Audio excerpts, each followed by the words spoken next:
Turma, eu fui convidado pela Prime Cursos e Eventos para ministrar a seguinte palestra no 4º Congresso Norte-Nordeste de Urgência e Emergência, organizado pela Prime.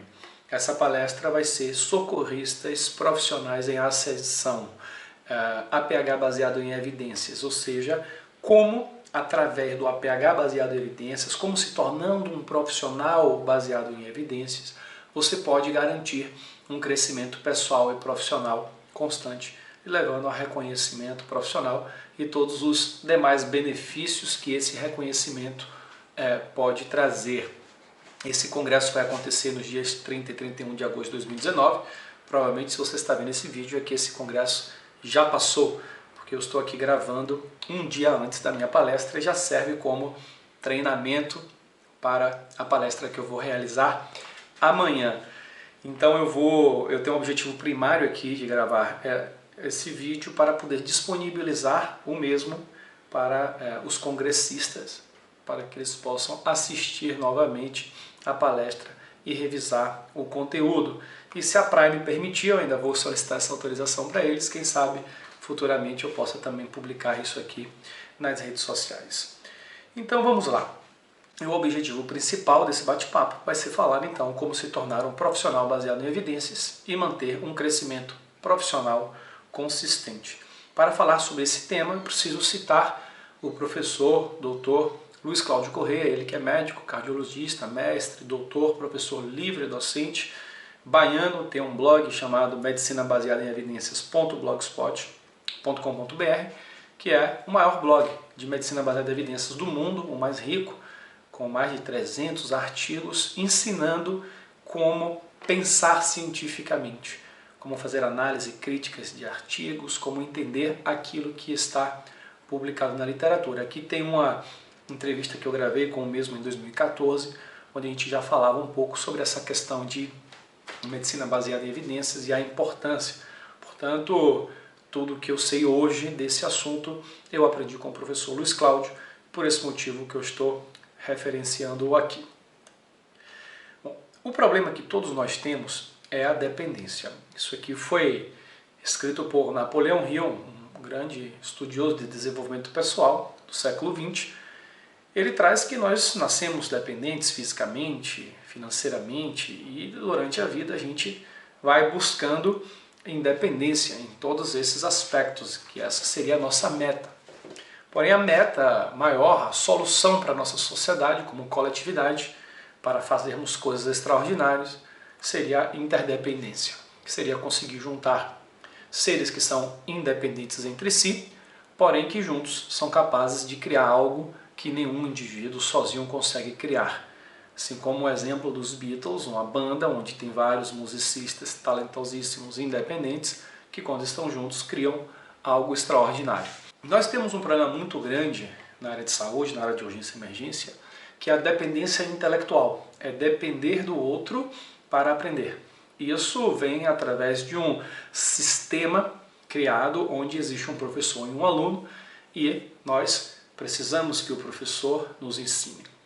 Enquanto na realidade, olhando um pouco da sabedoria oriental, o professor é um mestre que mostra o caminho. E quem é responsável por aprender verdadeiramente é o aluno, o discípulo.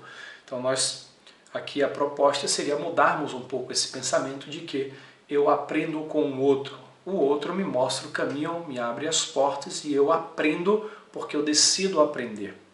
Isso aí é um entendimento interessante, porque no momento que eu me conscientizo disso, eu continuo tendo os meus mestres, os meus mentores, que facilitam o meu caminho, mas eu assumo a responsabilidade verdadeira de aprender de forma independente. E nós vamos ver quais são as formas que nós temos para aprender conteúdos especificamente aqui voltados para a saúde, para a urgência e emergência, para atendimento pré-hospitalar. Bom, a palestra, o tema dela é Socorrista, uma profissão em ascensão. Vale lembrar que socorrista não é uma profissão, socorrista é uma forma de atuação de diferentes tipos de profissionais, como prevê a portaria 2048, quais são esses profissionais que atuam no atendimento pré-hospitalar, por exemplo, médicos, enfermeiros, técnicos de enfermagem, condutores socorristas, nós temos bombeiros civis, bombeiros militares, socorristas voluntários, enfim, diversos profissionais. Mas para ser um socorrista é interessante observar, ou seja, para atuar nesse formato, é interessante observar o que a Portaria 2048 sugere como características ou habilidades. Disposição pessoal para a atividade, equilíbrio emocional e autocontrole, capacidade física e mental para a atividade, ou seja, requer uma preparação física e mental, disposição para cumprir ações orientadas, experiência profissional prévia em serviço de saúde voltado ao atendimento de urgência e emergência, iniciativa e facilidade de comunicação, condicionamento físico para trabalhar em unidades móveis, onde a gente se depara com situações de adversidade, capacidade de trabalhar em equipe, disponibilidade para capacitação. Ou seja, para sermos socorristas, nós precisamos de algumas capacidades e competências que estão aqui descritas. O APH, ele é óbvio que está em ascensão. Basta olharmos aqui a primeira ambulância do Brasil no Corpo de Bombeiros Militares do Rio de Janeiro, uma ambulância por tração animal. E nesse século XX nós evoluímos bastante no mundo inteiro, inclusive no Brasil. Aqui é um exemplo do que seria talvez a ponta da evolução, que é uma situação onde profissionais já realizam procedimentos avançados na cena, aqui no caso do metrô de Paris, com atendimento de uma parada cardiorrespiratória com utilização de circulação extracorpórea, ou seja, conectando um coração e um pulmão artificial nesse paciente para poder fazer o atendimento ultra avançado in locus, ou seja, o APH evoluiu bastante. Costumo dizer que no Brasil nós estamos em nosso grau de evolução, que não é um grau talvez atrasado, mas um grau compatível com a nossa maturidade profissional histórica. O tempo que o Brasil vem evoluindo no atendimento pré-hospitalar é um tempo talvez menor do que outros serviços que hoje estão mais avançados e mais desenvolvidos. Então o que nós buscamos fazer é conhecer o padrão ouro mundial, saber onde nós estamos e trabalharmos para encurtarmos a distância que existe entre a nossa realidade e o que existe de melhor no mundo. Agora, o fato de o APH estar em ascensão não significa dizer que você, como profissional, vai também acompanhar esse ritmo. Isso vai depender de algumas coisas, depende muito de você. Então, qual seria a tríade para garantir uma ascensão sua? Primeiro, você precisa de conhecimento, você precisa estudar, você precisa ler, assistir palestras, vídeos, ou seja, consumir conteúdo. Segundo, a habilidade é o segundo elemento dessa tríade. E, por fim, reconhecimento. Para ter ascensão, você precisa de algum tipo de reconhecimento para validar esse seu crescimento e desenvolvimento. Bom, como obter conhecimento? Estudando. Como obter habilidade? Praticando. A habilidade seria o conhecimento prático. E como obter reconhecimento? Nós temos alguns caminhos, como diplomas, certificados, networking, geração de valor, quando você gera valor para alguém, para um grupo, para uma sociedade, essa sociedade, esse grupo tende a enxergar o seu valor, ou seja, isso traz reconhecimento, e através de publicações, sejam de trabalhos, sejam de vídeos, de artigos, entre outros. Para nós desenvolvermos como profissionais no quesito de aprendizagem de conteúdos teóricos, saindo daquela fase de dependência e tentando alcançar a excelência, existem 4 fases ou 4 tipos de formas de estudar de profissionais. Primeiro é aquele que ouve para aprender. Então eu acredito naquilo que me foi passado e tomo aquilo como verdade e coloco em prática. Óbvio que todos nós estamos de alguma forma nesses 4 níveis, porém a proporção que cada um está nesses níveis é o que vai fazer a diferença. Então quantos % do que você faz hoje você simplesmente ouviu e tomou aquilo como verdade? Esse é o primeiro nível. O segundo nível é aquele profissional que, além de ouvir, ele vai buscar também informações em livros, em guidelines, em protocolos, para ver aquilo que já foi escrito e publicado por outras pessoas que já fizeram algum tipo de revisão de literatura. Terceiro passo seria ir buscar a fonte diretamente a informação diretamente na fonte, através de artigos científicos. Infelizmente, nós não temos tantos artigos atuais e de qualidade na língua portuguesa. Existem sim, mas os mais atuais e as melhores revistas estão na língua inglesa. Mas ir buscar a informação dos artigos científicos já traz um nível um pouco mais avançado de estudo. E o quarto e último passo é aquele profissional que consegue ler um artigo científico e fazer uma análise crítica para saber se aquele artigo é confiável ou não, para saber interpretar da forma correta aquilo que está ali escrito. Isso que a gente chama de alfabetização científica, não simplesmente o fato de ler e acreditar em tudo que está escrito, mas sim saber reconhecer metodologicamente se aquele artigo é artigo confiável ou não, para a partir daí nós criarmos uma caixa de ferramenta de conceitos e que esses conceitos possam ser aplicados de forma individual em cada paciente. Então, para a gente aprender um pouco como fazer a leitura de um artigo científico, eu já vou trazer aqui algumas ideias. De forma bem resumida, um artigo científico ele tem um título que vai lhe dizer qual é meio que o objetivo dele, o que é que esse artigo se propõe a fazer. Você pode ler o objetivo principal para saber qual é a pergunta específica que esse artigo busca responder. Uma vez que você sabe o que é que esse artigo quer responder, você vai ler a conclusão do resumo para saber o que é que ele fechou como conclusão e o que é que ele, para que ponto esse artigo acabou levando o leitor. Depois de ler a conclusão, você vai decidir se você vai realmente ler o artigo ou não. Se você decidir que aquela conclusão de alguma forma é interessante, você vai procurar saber se aquela conclusão ela é verdadeira e se aquela conclusão ela é relevante. Como você vai fazer isso? Você vai primeiro ver a metodologia do trabalho para saber se esse trabalho é confiável. De forma resumida, você precisa ver se esse trabalho tem algum tipo de erro metodológico, um trabalho que foi mal desenhado, ou com poucos pacientes, ou que não tem poder estatístico. Depois você precisa ver, dentro da metodologia, se esse trabalho ele não tem algum tipo de viés que possa estar, de forma aleatória, errando o resultado final, como, por exemplo, um estudo pequeno que encontrou um resultado, às vezes, estatisticamente significante, mas que, pelo tamanho do estudo, não garante que aquilo ali seja realmente verdade. Então a metodologia serve para a gente ver se esse estudo é realmente confiável ou não, ou qual é o objetivo desse estudo. Se esse estudo tem o objetivo de fechar uma conduta definitiva ou se apenas ele tem o objetivo de gerar uma hipótese. E por fim você vai ver os resultados para ver a magnitude do benefício desses trabalhos e ver se aquilo realmente é algo que pode mudar alguma coisa na sua forma de enxergar aquele assunto. A conclusão, a introdução é basicamente uma justificativa, uma revisão da literatura, e a discussão é a interpretação do autor dos resultados encontrados. Você pode vir a ler ou não, a depender do seu objetivo. Aqui está um artigo publicado pelo professor Skov no seu blog, que mostra uma forma um pouco mais detalhada de como ler um artigo para ver se a gente pode confiar ou não nele, ver o objetivo do trabalho, avaliar as suas crenças internas para ver se você não vai ser enviesado na interpretação, ver a conclusão, o formato de conclusão que foi feito pelo autor, se há algum conflito de interesse, para ver se existe alguma tendenciosidade tanto do autor quanto do leitor. Você vai avaliar as probabilidades pré-teste para saber se aquilo que está sendo proposto antes já haveria uma probabilidade baixa, média ou alta. Às vezes um estudo de probabilidade pré-teste baixa trouxe um resultado positivo, mas o fato de ter uma probabilidade pré-teste baixa, esse resultado positivo pode não ser conclusivo, pode apenas aumentar a probabilidade para uma probabilidade moderada, precisando de outros trabalhos para realmente confirmar.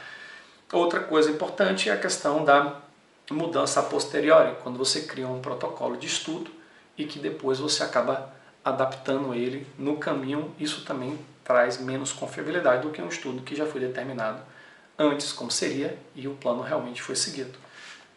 Depois no método você vai encontrar o risco de viés e nos resultados os erros aleatórios por questões estatísticas. De forma resumida, o que eu passei foi isso: objetivo, conclusão, método e resultado. Vamos ver aqui como fazer isso. Esse aqui é um estudo publicado no New England em 2018, tentando encontrar o benefício da adrenalina na parada cardiorrespiratória, no esporte avançado. Ele conclui na sua conclusão do resumo que a adrenalina aumentou a sobrevida em 30 dias desses pacientes. Agora eu quero saber se esse estudo é confiável e ela é boa quanto. Então eu vou para a minha metodologia e vejo que é um ensaio clínico randomizado com 8.000 pacientes, um estudo duplo cego, bem desenhado, com baixíssima probabilidade de ter algum erro metodológico que leve a não acreditar nesse resultado ou ser um resultado falso. Quando nós vamos ver os resultados, nós vemos que em 30 dias a sobrevida do grupo adrenalina foi 3,2% e a sobrevida do grupo placebo foi 2,4%. Aí nós podemos calcular a redução absoluta do risco, que foi de 0,8% no grupo adrenalina. Com essa redução absoluta do risco é possível calcular o NNT, que seria quantos pacientes eu preciso tratar para salvar uma vida, o número necessário de tratar. E aqui o estudo encontra que esse NNT foi de 112. Ou seja, a cada 112 pacientes em PCR que eu uso adrenalina, eu consigo salvar uma vida por causa da adrenalina. Outras vidas foram salvas por outros motivos, como ele traz aqui, por exemplo, que o reconhecimento precoce traria um NNT de 11, um RCP precoce um NNT de 15 e uma desfibrilação precoce um NNT de 5, mostrando que a adrenalina pode sim ser importante e indicado, mas que as medidas de suporte básico de vida ainda são mais importantes. Ou seja, a magnitude do benefício da adrenalina existe, mas não é tão grande assim. Isso nos leva a raciocinar, por exemplo, na priorização dessa manobra em relação a outras. E aqui na conclusão, então, a gente entende que, apesar de haver benefício, nós entendemos que esse benefício não é um benefício grande, continua indicando da forma correta. Aqui é um exemplo de estudo observacional que traz um viés interessante. Esse estudo diz que, a conclusão dele, foi publicado inclusive no New England, que quanto mais um país, a população come chocolate, mais prêmio Nobel tem esse país. E de forma sarcástica ele conclui que o chocolate aumenta a inteligência. Os revistas e meios de mídia leigos interpretaram isso ao pé da letra e começaram a divulgar essa notícia. E óbvio que isso é uma fake news. Esse é um estudo que, apesar de ter significância estatística, esse resultado vem através de um fator de confusão, um viés importante, que é quanto mais rico o país, mais chocolate a população come. E se as pessoas ganham mais prêmio Nobel naquele país, não é por conta do chocolate, sim porque esse país é mais desenvolvido. Então esse foi um estudo que foi publicado de forma irônica, com muito sarcasmo, para mostrar que é possível manipular dados e se nós não formos alfabetizados nessa interpretação, a gente pode ser facilmente enganado. Então os estudos observacionais têm o seu valor para gerar hipóteses que precisam ser testadas em ensaios clínicos para a gente poder definir se aquilo ali realmente, sim, aos olhos da ciência, é verdade ou não.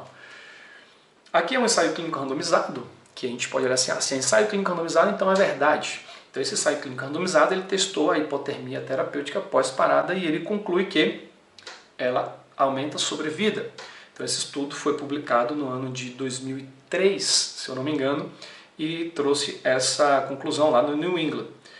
Porém, esse é um estudo com apenas 136 pacientes, um N pequeno, apesar de ser um ensaio clínico multicêntrico. Já alguns anos depois foi publicado outro ensaio clínico comparando hipotermia a 33 graus versus a 36 graus, num estudo que não mostrou nenhum tipo de benefício para hipotermia pós-parada no que diz respeito à sobrevida desses pacientes. Um estudo já com 950 pacientes, um estudo maior, que é considerado um estudo melhor do que o anterior. Portanto, hoje, aos olhos da ciência, apesar de continuar recomendado em alguns guidelines, o que traz benefício não é a hipotermia pós-parada, e sim o controle direcionado de temperatura, ou seja, evitar que esse paciente faça febre, mas não é congelar o paciente que vai aumentar a sobrevida, segundo a ciência. Esse aqui foi um estudo interessante que surgiu, eu estava de plantão e eu tive uma dúvida. Eu estava com uma paciente que eu não conseguia controlar náuseas e vômitos, ela já havia vários dias com as náuseas e vômitos não controladas, eu pedi para minha regulação para um lugar no hospital para poder investigar isso. E eu falei que eu já tinha feito vários medicamentos e que ela não tinha melhorado náuseas e vômitos. E a minha reguladora me falou para fazer corticoide intramuscular nessa paciente, o corticoide venoso, que esse corticoide iria melhorar as náuseas e vômitos. Eu falei, olha, eu não sabia que haveria essa indicação, e então que eu iria dar uma olhada na literatura. Ela me falou, inclusive, que ela trabalhava com terapia intensiva, terapia paliativa, e que em pacientes de câncer terminal era muito utilizado. Fui primeiro para um livro-texto, aquele segundo nível, e no livro-texto, inclusive, encontrei uma recomendação para corticoide, para náuseas e vômitos, e nesse mesmo livro-texto tinha uma recomendação para acupuntura. Eu fiquei um pouco desconfiado e fui para a literatura. E lá no PubMed eu encontrei essa revisão sistemática do Cochrane, 2015, que é a maior revista de revisões do mundo, talvez a mais confiável, mostrando uma revisão sistemática de ensaios clínicos randomizados com a conclusão de que, para minha surpresa, que nenhum antiemético tinha benefício maior do que o placebo em controle de náuseas e vômitos no departamento de emergência. Eu sei que eu devo estar assustando e surpreendendo muitas pessoas aqui, assim como eu mesmo, sempre acreditei daquilo que eu ouvi que isso funcionava. Porém, na literatura, não há comprovação de que antieméticos têm benefício superior ao placebo. Não quer dizer que não tem benefício. Você faz no paciente, o paciente melhora. Melhorou por conta do efeito placebo. Quando você testa isso cientificamente, você vê que ele melhora também com um placebo, com injeção de soro fisiológico, de solução fisiológica na veia. E isso aí gerou inclusive uma discussão interessante, onde nós fomos pesquisar outros e outros materiais, onde a conclusão era realmente essa. Então isso é uma forma, inclusive aqui nós temos alguns dos resultados, mostrando realmente que não há benefício para esses pacientes. Diferente de tratar uma causa de base, o paciente está com inflamação no estômago. Se eu trato essa inflamação, pode ser que a diminuição dessa inflamação diminua a resposta a náuseas e vômitos. Talvez fosse essa a indicação do que a colega estava sugerindo ao fazer um corticoide. Isso tudo que eu mostrei até então é uma forma de alcançarmos um pouco mais de independência na aprendizagem e, consequentemente, aumentarmos o nosso nível de excelência de conhecimentos, quando levados à prática, aumentar a nossa habilidade e, quando associado a outras medidas como qualificação, certificação, diploma, networking, publicações, etc., aumentar o nosso reconhecimento e, assim, garantirmos uma ascensão pessoal, profissional. Então aqui está a nossa tríade da ascensão que nos leva à independência. Mas lembrando de que a solução, segundo Napoleão Hill, não é a independência. A solução seria pegar vários seres independentes entre si e juntos criarmos uma condição de interdependência. Em saúde nós precisamos de interdependência, isso é fundamental, indispensável, porque para atender um paciente grave, nenhum de nós, por mais que tenha conhecimento e habilidade, poderá fazê-lo sozinho. Nós precisamos de múltiplas habilidades para isso. Nós precisamos de enfermeiros, de técnicos, de condutores, de médicos, de profissionais da área de segurança, de profissionais da área de limpeza, higienização, esterilização, controle de qualidade, Anvisa e tantos outros para a gente garantir um atendimento seguro. Isso nos traz um pouco de humildade de saber que sozinho nós somos limitados, por mais que consigamos alcançar a independência. Mas juntos nós conseguimos fazer coisas verdadeiramente extraordinárias. E eu acredito que todos vão concordar aqui que salvar uma vida talvez seja uma das coisas mais extraordinárias que a humanidade é capaz de fazer. Bom, esse material eu deixo ele disponível para download para vocês. Neste link que aqui está, você pode acessar e baixar esses slides caso você tenha interesse. Bom, para concluir, nós estamos falando bastante aqui de ascensão, crescimento. Quando nós falamos disso, eu imagino que existe um ponto A, um ponto B, e nós queremos nos deslocar entre esse ponto A e esse ponto B. Nós temos uma caminhada para realizar, nós queremos alcançar algo, objetivos profissionais, sonhos, metas.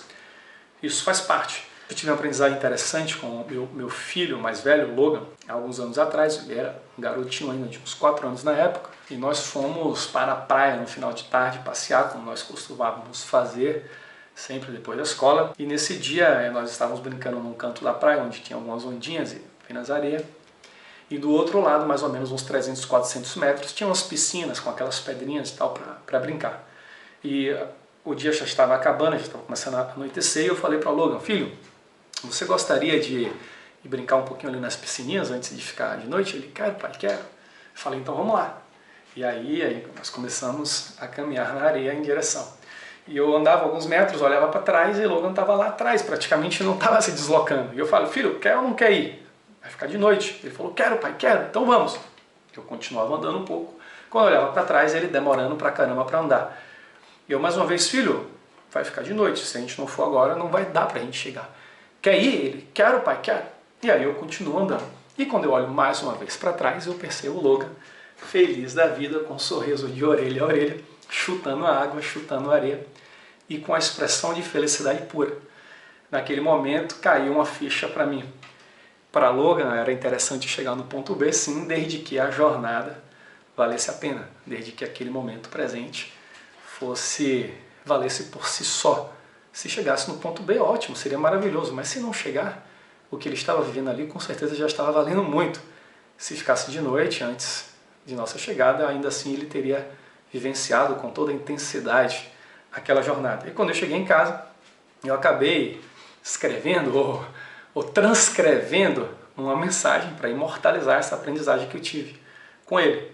Então siga o caminho que outros escolheram para você e a felicidade estará lhe esperando no horizonte. Se no horizonte você chegar. Sabemos que quando a gente caminha em direção ao horizonte, a tendência é que o horizonte se afaste cada vez mais. Agora, siga o seu próprio caminho, aquele que tem a ver com o seu propósito, com as suas vocações, e a felicidade dentro de você lhe conduzirá para onde desejar. Assinado Logan Clement, esse aprendizado foi dele, desse rapazinho aí, dessa figurinha que tanto me ensinou nesse dia. Então é isso, eu agradeço muito todas e todos aqui pela atenção, pelo vídeo. Esse foi um ensaio para a palestra presencial, mas você que assistiu aqui o vídeo, eu te agradeço bastante. Aqui estão os nossos contatos. Caso você precise ou queira entrar em contato conosco, eu recomendo que você se inscreva no nosso canal do YouTube, acompanhe nosso Instagram, que nós estamos sempre estudando e postando conteúdos por lá. Qualquer dúvida também tem o nosso WhatsApp aqui disponível. Se possível, compartilhe esse vídeo, manda para os amigos e deixa aqui um comentário para a gente ter um feedback ou alguma dúvida, quem sabe a gente pode trocar uma ideia. Olha só, 27 minutos de vídeo, ou seja, eu tenho 30 minutos para falar, então tá legal, valeu o treino. Um grande abraço, até a próxima, tchau, tchau.